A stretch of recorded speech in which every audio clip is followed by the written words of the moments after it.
অনেকের ক্ষেত্রে দেখা যায় মা হওয়ার পর তার মেজাজ খিটখিটে হয়ে যাচ্ছে, মেজাজ কোনোভাবেই সে ভালো রাখতে পারছে না, বাচ্চার সাথে ইন্টারাকশনে যেতে পারছে না।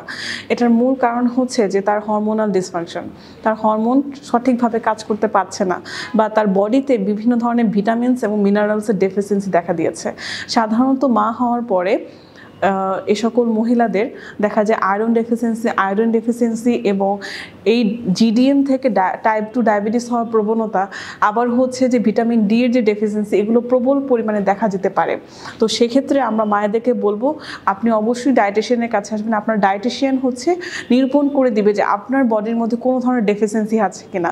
কারণ রক্তশূন্যতা, vitamin D deficiency, iodine deficiency তথা থাইরয়েডের ডিসফাংশনজনিত কারণে আপনার মুড সুইং হবে, আপনার মুড ভালো থাকবে না, আপনি খিটখিটে হয়ে থাকবেন, অতিরিক্ত দুশ্চিন্তাগ্রস্ত হবেন, স্ট্রেস নিয়ে ফেলবেন, যা আপনার বডির জন্য হ্যাম্পারজনক এবং ফলশ্রুতিতে আপনাকে দিন দিন মুটিয়ে দিতে পারে অথবা দিন দিন অনেক বেশি রোগাক্রান্ত করে দিতে পারে।